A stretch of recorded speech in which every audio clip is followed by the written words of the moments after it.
Soy Fernando Díaz Villanueva, hoy es 27 de mayo de 2021 y esto es La Contracrónica.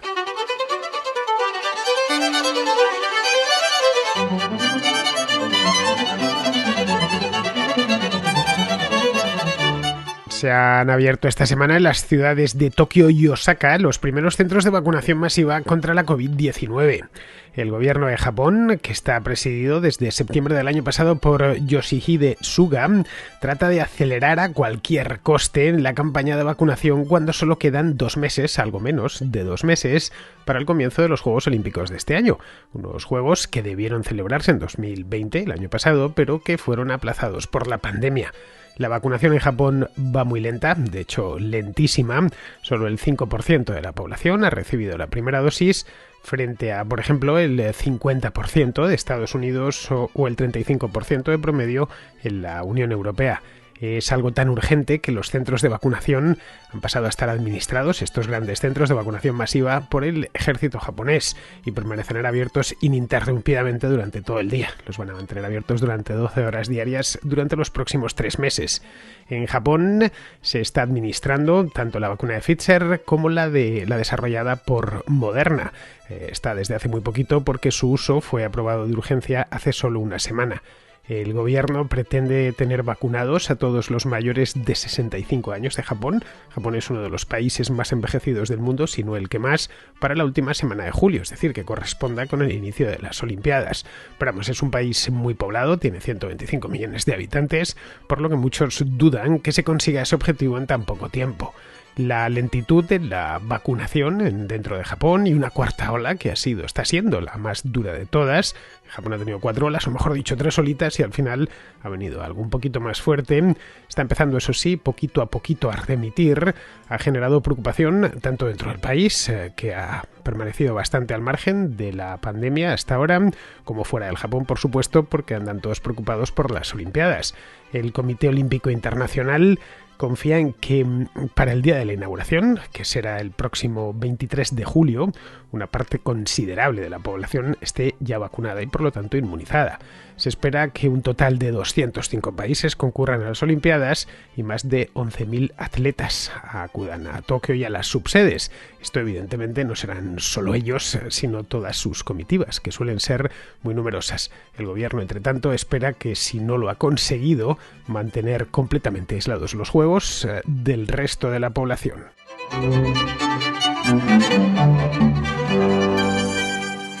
La antorcha olímpica llegó a Japón hace un par de meses, a finales del mes de marzo, y solo ha circulado en ese país. No es como en otras Olimpiadas, que da la vuelta al mundo y va por distintos países hasta llegar al final, ya en el último momento, al país donde se van a celebrar los Juegos Olímpicos, y ya se enciende el mismo día de inauguración la antorcha. Bueno, la antorcha en el pebetero, la antorcha está encendida, la de Japón está encendida, la de Tokio, mejor dicho, que es donde se celebran las Olimpiadas. Las celebran ciudades, no olvidemos, no países.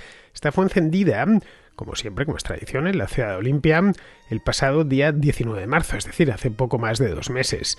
Nada más ser encendida, fue llevada hasta Atenas y allí embarcada en un avión de Japan Airlines, y desde entonces, pues nada, se dedica a ir de una ciudad a otra de Japón, de una ciudad a otra y de una isla a otra. He estado mirando una página web donde le van dando seguimiento y van haciendo pues su carrera de relevos, que están dando, por supuesto, en Japón por televisión, como hicieron en España cuando se celebraron las Olimpiadas en Barcelona hace ya casi 30 años.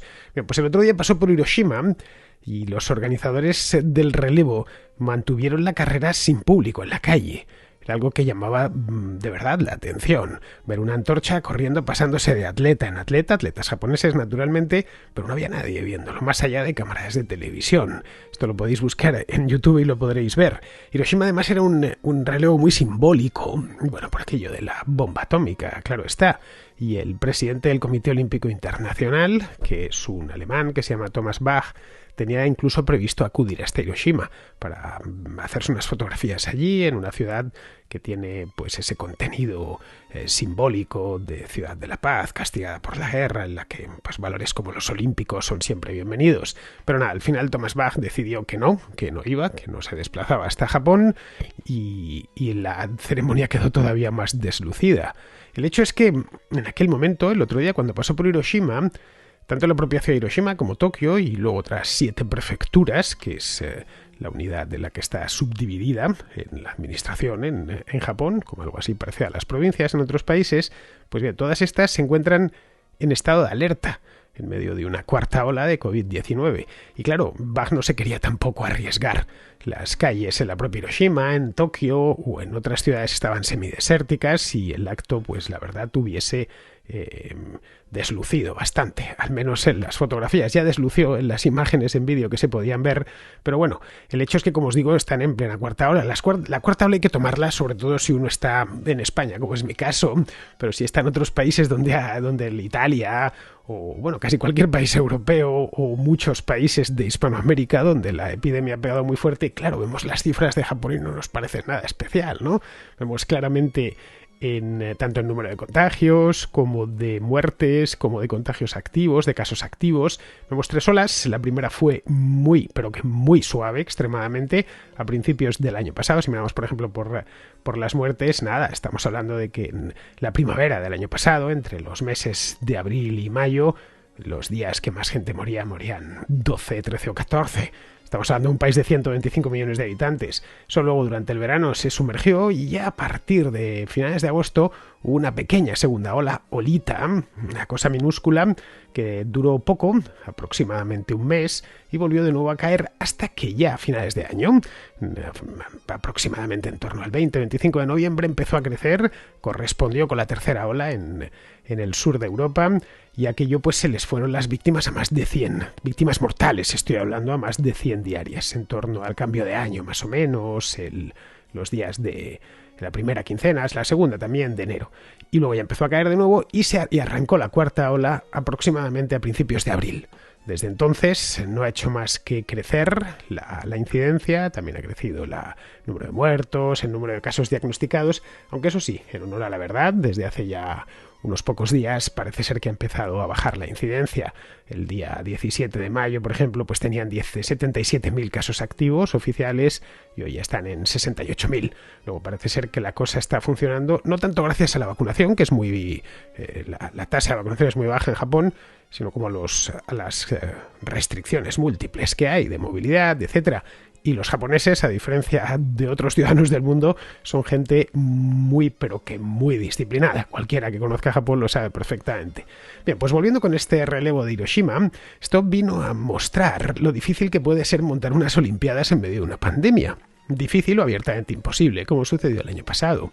Hasta la fecha, como acabamos de ver, os he repasado las 4 olitas que ha tenido Japón, el país ha evitado los brotes explosivos. En ninguno de los momentos se ha desmadrado la situación, no ha habido colapsos hospitalarios ni nada parecido, nada de lo que hemos tenido que padecer en otros lugares del mundo.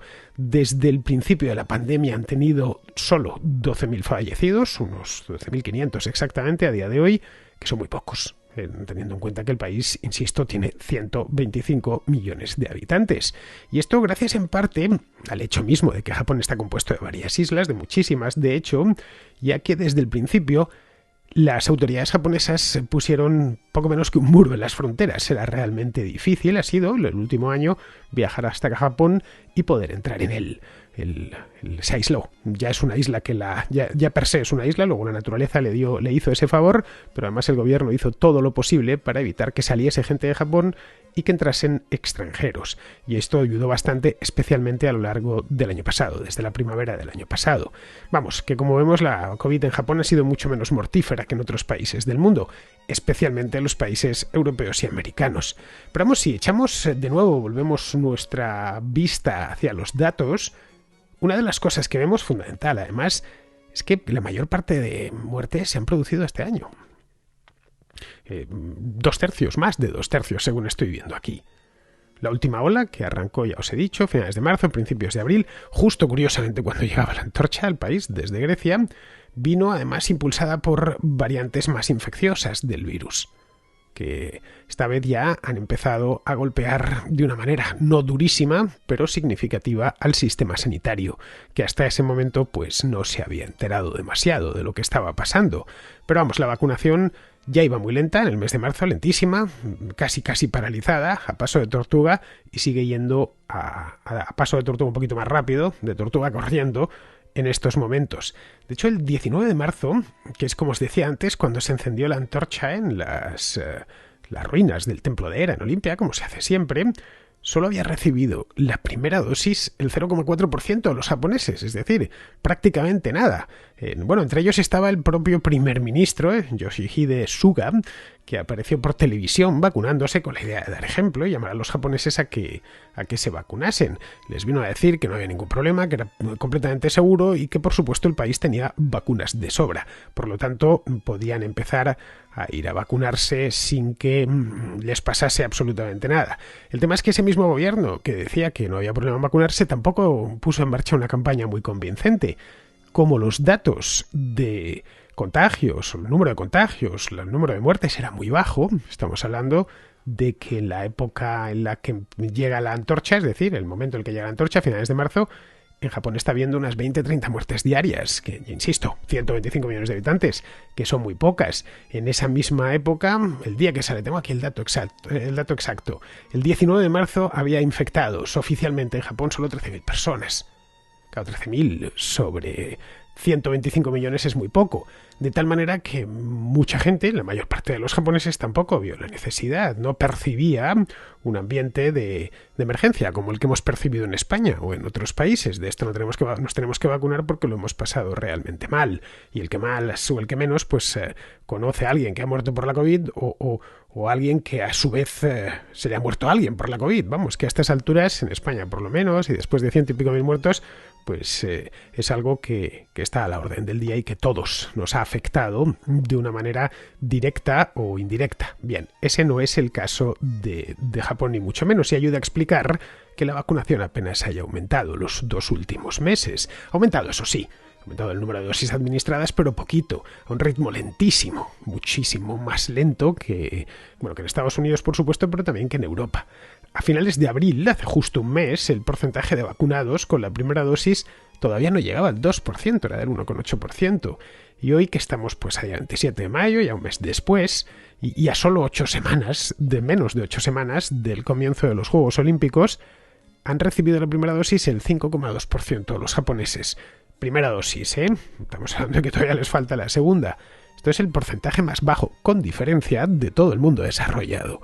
Sí, es inferior incluso a países como la India, que están ahora mismo en el 11%, Brasil, que están en el 18%, pero vamos que si lo comparamos con países como Estados Unidos, que está bastante alto, qué sé yo, pues tenemos a Estados Unidos con un 50% prácticamente, Alemania con un 40%, España está en un 36%, Italia en un 35,3%, en fin, que prácticamente todo el viejo continente, bueno, esta parte, Japón está también en el viejo continente, está en una isla del viejo continente, sí que se ha acelerado muchísimo la vacunación a lo largo de los últimos 2 o 3 meses, especialmente en los últimos 2 meses, cosa que no ha sucedido ni muchísimo menos en Japón. Los organizadores, de cualquier manera, insisten en que los Juegos Olímpicos de Tokio se pueden celebrar, que no hay ningún problema, se pueden celebrar de forma segura, quiero decir. Señalan además en su defensa que ha habido eventos deportivos recientes completamente libres de virus y de contagios. Han puesto como ejemplo el Masters de Augusta. Es este torneo de golf tan famoso, bueno, el más famoso del mundo probablemente, que se celebra en Georgia. Bueno, este año se celebró a principios de abril, se observaron algunas restricciones de aforo y nada más, pero fue lo que no sé es quién ganó porque yo las cosas del golf no las sigo, pero vamos, que se celebró sin problemas. Pues bien, el objetivo de las autoridades japonesas es hacer algo similar, que era una serie de restricciones, quieren crear burbujas alrededor de la Villa Olímpica y las subsedes donde se celebren competiciones para aislar a los participantes de la población local. La vacunación no va a ser obligatoria en ningún momento, ni para la población ni para los atletas, es decir, no les van a exigir por ahora, esto podría cambiar evidentemente, en los próximos 2 meses no les van a exigir el certificado de vacunación. De hecho, del Thomas Bach asegurado que, aunque no se lo exijan, la mayor parte de atletas de distintas partes del mundo van a llegar ya vacunados, obviamente. Los comités olímpicos de distintas partes del mundo es una de las precauciones básicas que deberían tomar. Thomas Bach calcula que el 80%, más o menos, llegarán vacunados a la inauguración de los Juegos. Eso sí, no se permitirá la asistencia de espectadores extranjeros, así que si teníais intención de viajar hasta Tokio para ver, no sé, las competiciones de atletismo o de las muchas que hay dentro de unas Olimpiadas, pues no podréis hacerlo, y todavía no se ha decidido si habrá espectadores japoneses. Esto lo decidirán, al parecer, en junio, el mes próximo, así que es posible que nos encontremos con unas Olimpiadas, con un estadio olímpico en el que no hay absolutamente nadie viendo los 100 metros lisos o la carrera de obstáculos.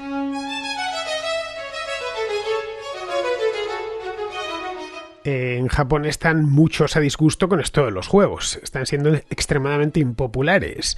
Unos juegos que se concedieron hace ya muchísimos años. Es más, creo recordar que Madrid quiso, fue la última vez que ya lo intentó, ¿no?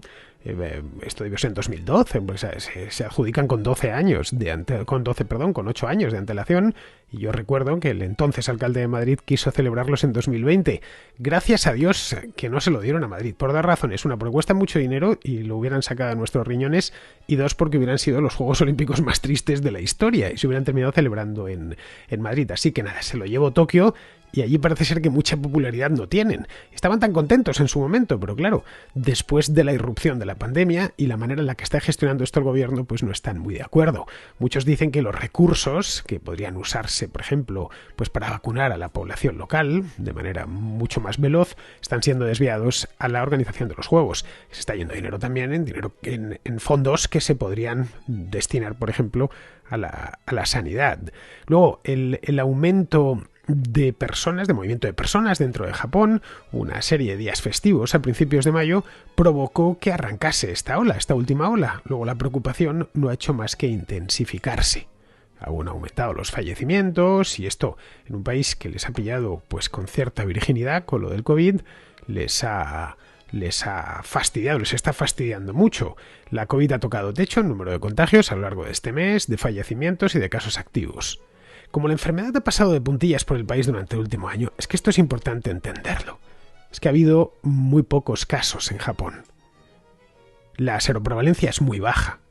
Las ciudades japonesas son hoy por hoy terreno virgen para el virus, con lo que pasaba en la India hace 2 meses. Por eso se expandió a esa velocidad por ciudades como Madrás o como Delhi o como Bombay. Pues lo mismo está pasando a otra escala, por supuesto infinitamente menor, en el propio Japón.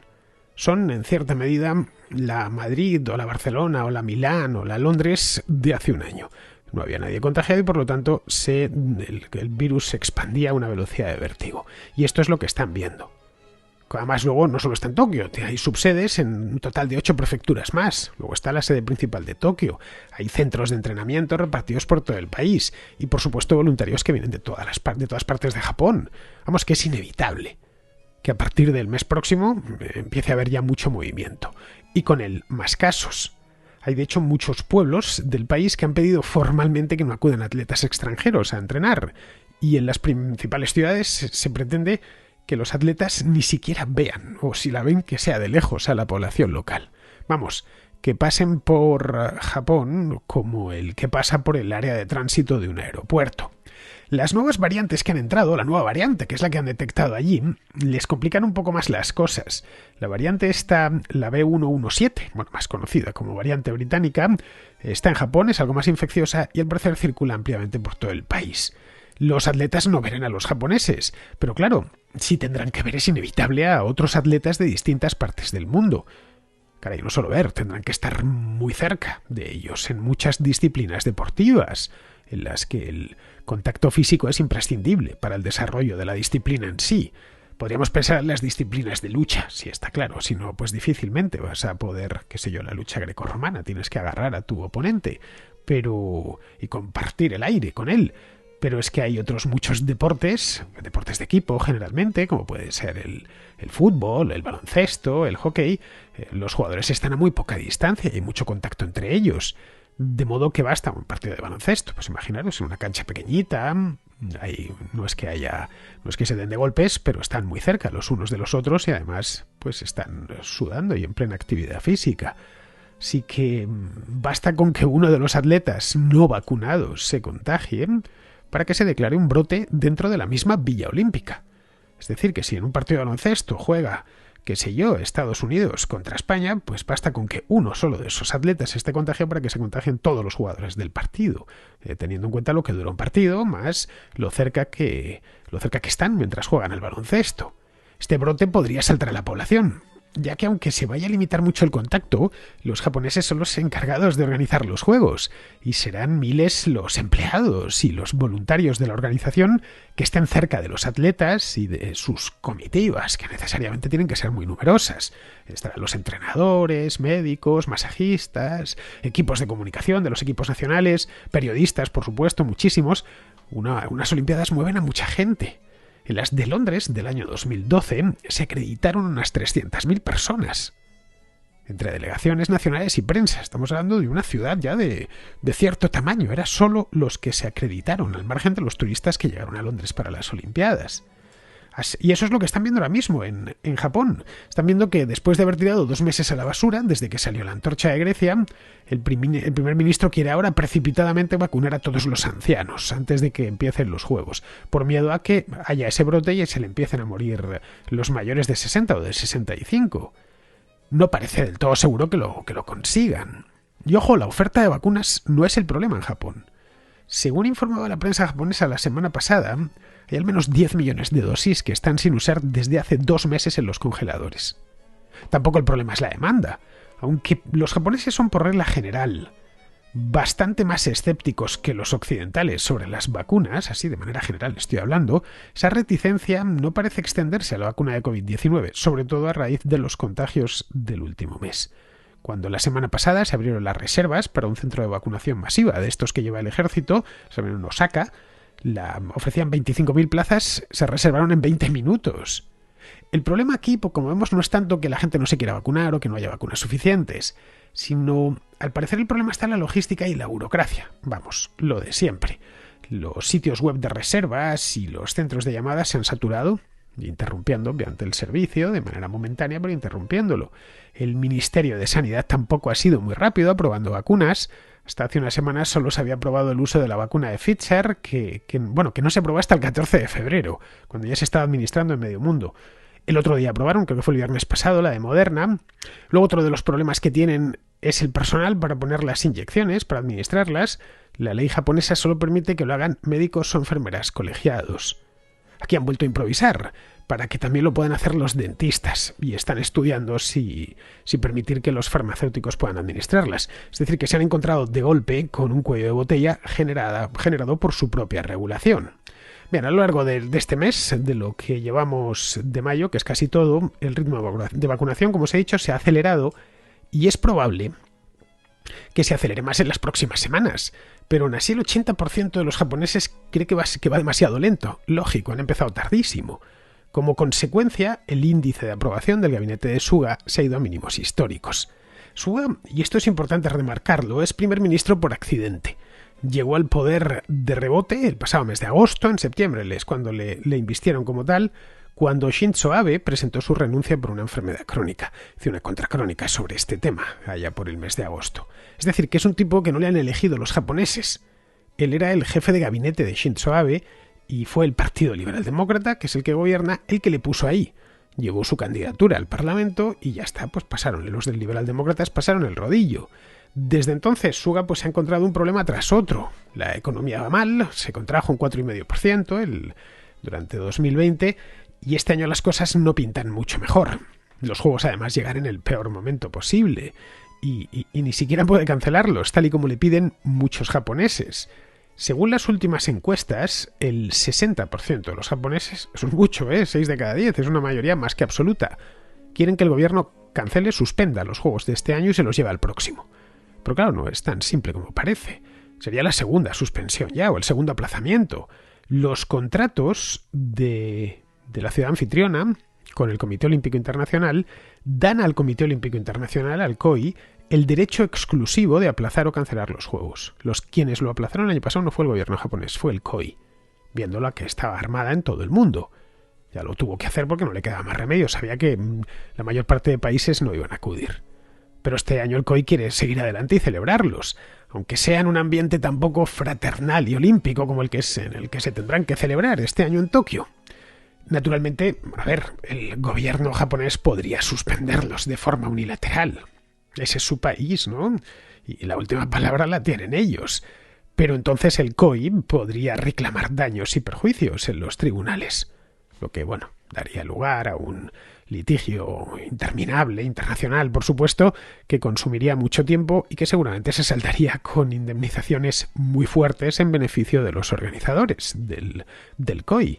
Eso dejaría además la imagen del país por los suelos y en Japón podrían olvidarse, fuese muchísimo tiempo, en años, de volver a celebrar no ya otros Juegos Olímpicos, que eso por supuesto, sino casi cualquier tipo de competición internacional.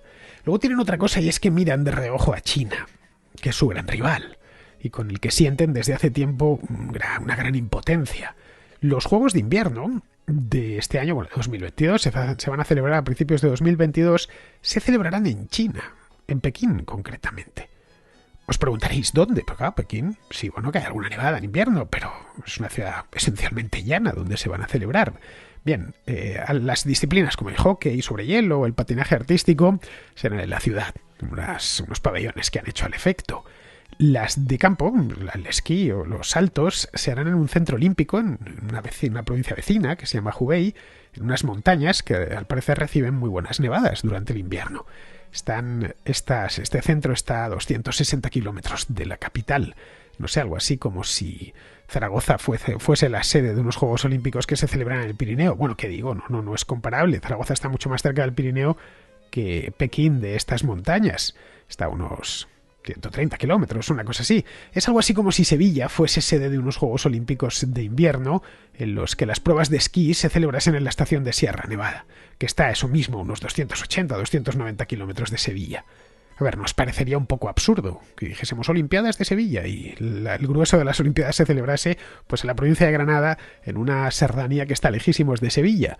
Pero bueno, ya sabéis que casi todo lo relacionado con China entra a menudo en el ámbito de lo absurdo. Bien, ante semejante panorama, el gobierno japonés se ha tomado esto como algo casi personal y lleva meses presionando para salvar los Juegos Olímpicos a cualquier precio, cueste lo que cueste. Se despacha mucho en ello. Eso sí, con la cantidad de restricciones que van a tener, prometen ser los juegos más distópicos de toda la historia.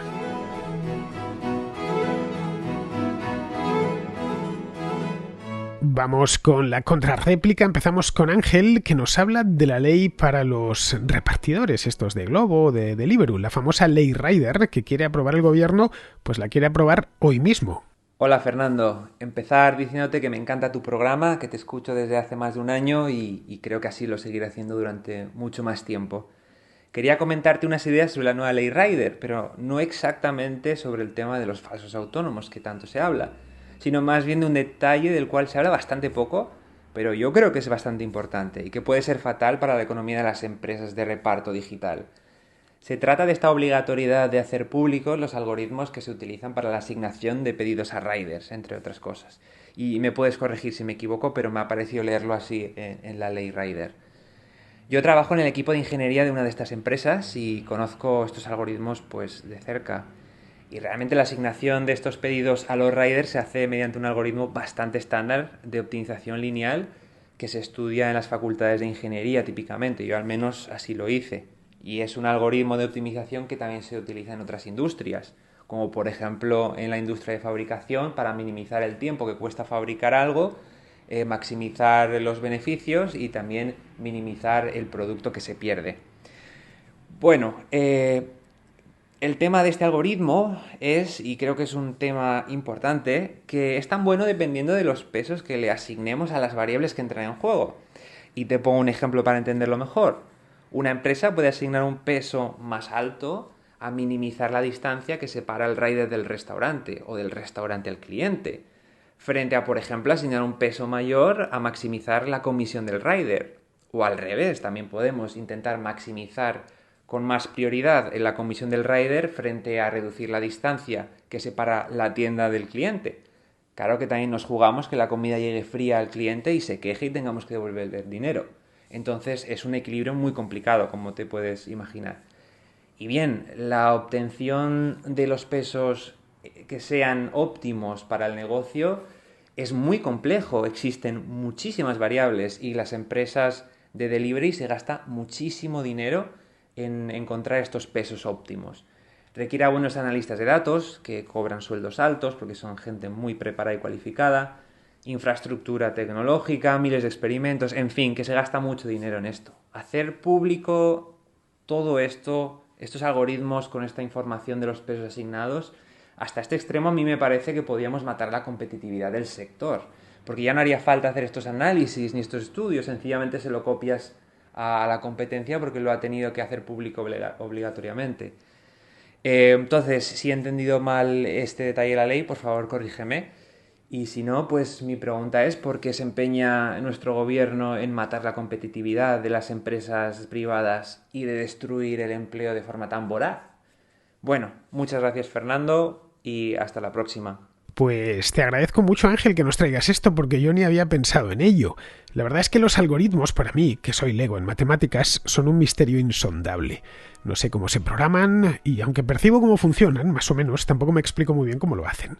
Lo que sí tengo claro es que un algoritmo forma parte de la propiedad industrial, al mismo nivel que una marca comercial, una patente o el diseño de una máquina.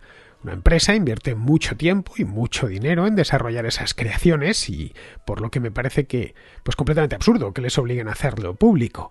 La famosa ley Rider no me la tengo estudiada. A ver si la terminan sacando adelante y en qué condiciones la sacan adelante para poder analizar sus consecuencias con más calma. Por ahora lo que sé es que muchos de los, entre comillas, beneficiados por esta ley están en contra. Ha habido hasta manifestaciones de riders en contra de esta ley en muchas ciudades.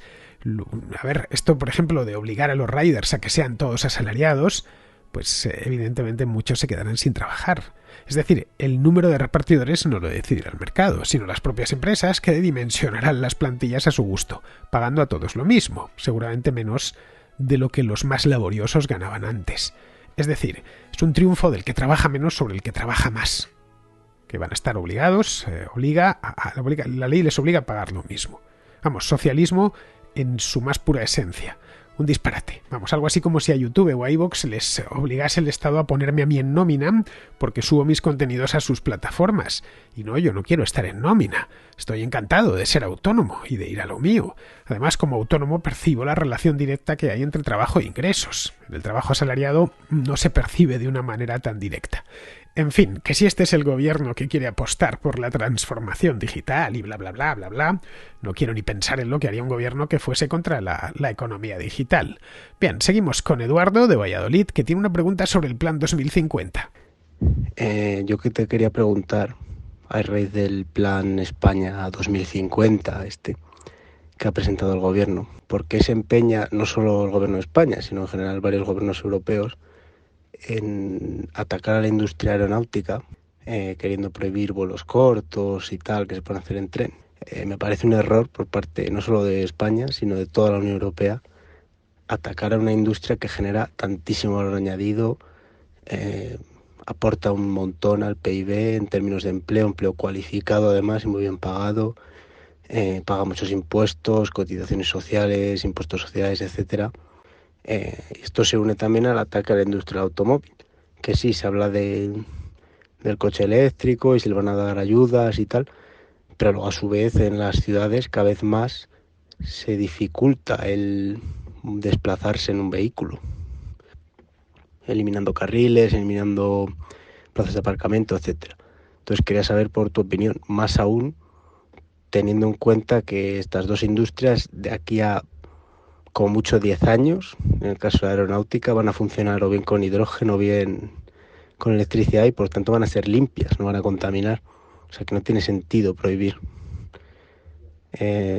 Gracias y un saludo. Es curioso, Eduardo, pero los mismos que con más furia atacan a la industria aeronáutica, ¿sabes? Los políticos, bueno, y los jefes de organizaciones ecologistas, luego son los usuarios más intensivos de los aviones. les ha dado con esto, les ha dado con el transporte aéreo porque quema queroseno, claro, y eso ya se sabe, emite CO2, al que tienen como una especie de gas venenoso, a pesar de que, curiosamente, lo estamos echando por la boca continuamente, ellos también. Hace unos años les dio con el automóvil. Bueno, siguen con él en buena parte, pero claro, algo menos ahora. Algo menos porque los automóviles han empezado a electrificarse a gran velocidad, y el argumento ese del CO2 se les ha caído. En el futuro les dará con los barcos, ya lo verás. Empezarán con la cantidad de toneladas de CO2 que emite la flota mercante mundial y su influencia en el cambio climático. En fin, los argumentos que utilizan son siempre los mismos. A partir de ahí ya empezarán a dar la paliza para descarbonizar el transporte marítimo, cosa que digan lo que digan se irá haciendo a lo largo de este siglo, como ya está sucediendo con otros medios de transporte. En realidad, lo que a muchos les molesta, pero no pueden decirlo abiertamente, es que la gente se mueva, que tome aviones o que vaya en su vehículo privado. A ver, muchos de ellos son decrecionistas y aspiran a un mundo más pobre, como aquellos frailes que iban dándose latigazos por las ciudades medievales de Europa, pidiendo retornar a la pobreza original de los primeros cristianos. Bueno, estos... Es que es peor aún, porque estos ni siquiera se dan los latigazos. Ya ves tú, son monjes, pero no suelen predicar con el ejemplo. Lo de las emisiones de CO2 les da la excusa perfecta. Pues como aquellos monjes medievales se la daba una epidemia, una mala cosecha. Decían, Dios está castigando a los hombres por sus pecados y había que hacer sacrificios. Bien, como ves, los seres humanos seguimos siendo los mismos. Respondemos a los mismos incentivos y nos mueven los mismos miedos. Bien, vamos ahora con Jorge, de Colombia, que nos habla de los parecidos y diferencias entre las protestas en Colombia y las que hubo en Chile hace año y medio, y compara el discurso entre Hispanoamérica y Europa. A raíz de tus programas sobre mi país y un comentario que escuché en la contra de ayer, que un contraescucha hizo sobre la situación en Chile, que tiene ciertas semejanzas con las protestas en Colombia, aunque yo diría que las protestas en Colombia han sido muchísimo más violentas. Tengo una reflexión. Yo viendo, y no quiero hablar de gustos políticos, pero viendo la agenda política que mueve esta señora Isabel Ayuso, o lo que mueve la agenda política que mueve el presidente de España, señor Pedro Sánchez, uno, pues yo personalmente como hispanoamericano veo con envidia que independientemente del espectro político, tratan temas modernos, tratan cosas de la actualidad. Yo, por ejemplo, también lo veo en Inglaterra. Me gusta ver el Question Time y sé que la agenda de Boris Johnson y de Keir Starmer, que es el líder del Partido Laborista, pues tienen un discurso muy moderno que contrasta con ese discurso anacrónico que tenemos en la política latinoamericana. La derecha nuestra sigue pensando en la Guerra Fría y en ese tipo de cosas, y la izquierda piensa en lo mismo, en el Che Guevara, mejor dicho, piensan hasta en Simón Bolívar, como para darte una que simplemente para mencionarte lo retrógrada o lo poco avanzada, lo poco que ha evolucionado la política en Latinoamérica. Y esa es la razón por la cual yo creo ese discurso comunista a la gente todavía le llega. Me parece bastante interesante. Me gustaría saber tú qué piensas al respecto. Ya comenté aquí hace unos días que una de las cosas que me llaman la atención del debate público en muchos países de Hispanoamérica es que tanto la izquierda como la derecha siguen encastillados en posturas propias de los años 70 u 80. Cuando viví en Guatemala me di cuenta de aquello. Alberto Garín me ayudó bastante, además, a entender las claves de aquel país, que por lo demás es un país muy prototípico en cuanto a Hispanoamérica. La izquierda local estaba siempre hablando en términos propios de hace, qué sé yo, medio siglo o más. Seguían con categorías como el imperialismo, las nacionalizaciones masivas, la revolución, aquello de la tierra para quien la trabaja. Luego la derecha, por su parte, estaba y sigue, anclada en el discurso opuesto, agitando el miedo al comunismo, a la revolución. Bueno, el ejemplo más prístino lo tenemos en la campaña electoral en curso ahora mismo en Perú, con Castillo de un lado y Keiko Fujimori en el otro. Vamos, en Perú no ha quedado espacio para nada más. Claro, que aquí también hay elementos que ayudan a entender esta polarización siempre en los discursos. Recuerda que hace no tanto tiempo, 20 años, en el 99, un líder izquierdista se hizo con el poder en Venezuela y efectivamente puso en marcha una revolución. Una revolución que ha terminado por devastar el país, y eso recarga los argumentos de la derecha local. De hecho, si bajamos a la realidad sobre el terreno, con contadas excepciones, no hay partido de izquierdas en aquellos países que no quiera una nueva constitución y darle a todo la vuelta como un calcetín. En Chile parecía que lo habían conseguido, la estabilidad quiero decir, y que unas reglas de juego que valiesen para todos igual, pero no, en cuanto se ha abierto una ventana de oportunidad han investido por ahí. Bien, pues vamos a terminar ya, vamos con Pizarro, que nos habla del tema este de Bielorrusia. El secuestro mediante mentiras y caza de combate de un avión de pasajeros para secuestrar a un disidente demuestra que en Bielorrusia hay una dictadura. El apoyo de las dictaduras del mundo subraya esta realidad.